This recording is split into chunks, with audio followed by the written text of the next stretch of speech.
அண்மை செய்தியை பார்க்கிறோம். பாமக நிறுவனர் ராமதாஸ் வீட்டில் ஒட்டுக்கேட்பு கருவி வைக்கப்பட்டதற்கும் தோட்ட ஊழியர்களுக்கும் தொடர்பு இருக்கிறதா என்ற கோணத்தில் தற்போது விசாரணை நடைபெற்று வருகிறது.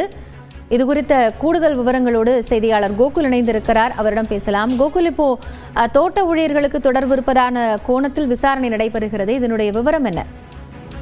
தைலாபுரம் தோட்டத்தில் பாமக நிறுவனர் ராமதாஸ் அமரக்கூடிய இருக்கைக்கு அருகாமையிலேயே ஒட்டுக்கேட்பு கருவி கண்டுபிடிக்கப்பட்டது ஒரு அதிர்ச்சியை ஏற்படுத்தியது. இது குறித்து சைபர் கிரைம் போலீசார் விசாரணை மேற்கொண்டு வரக்கூடிய நிலையில் பல கோணங்கள்ல காவல்துறை விசாரணை மேற்கொண்டு வராங்க. நேற்றைய தினம் தைலாபுரம் தோட்டத்தில் மருத்துவர் ராமதாஸிடம் விசாரணையானது மேற்கொள்ளப்பட்டிருக்கிறது.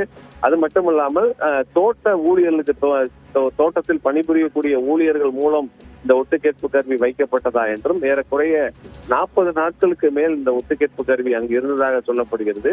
அந்த ஒட்டுக்கேட்பு கருவியை அங்க இருக்கக்கூடிய ஊழியரோட துணையோடு சார்ஜ் உள்ளிட்டவைகள் எல்லாம் போட்டிருக்கலாம் என்ற அடிப்படையில காவல்துறை சந்தேகிக்கிறார்கள். அந்த அடிப்படையில் தோட்டத்தில் இருக்கக்கூடிய நபர்களிடம் இது குறித்து விசாரணை நடத்துவதற்கு முடிவானது செய்யப்பட்டிருக்கிறது.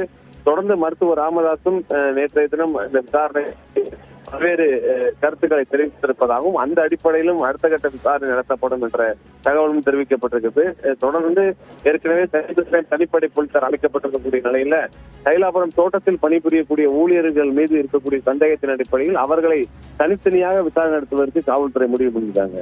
நன்றி கோகுல், இது குறித்த விவரங்களுக்காக.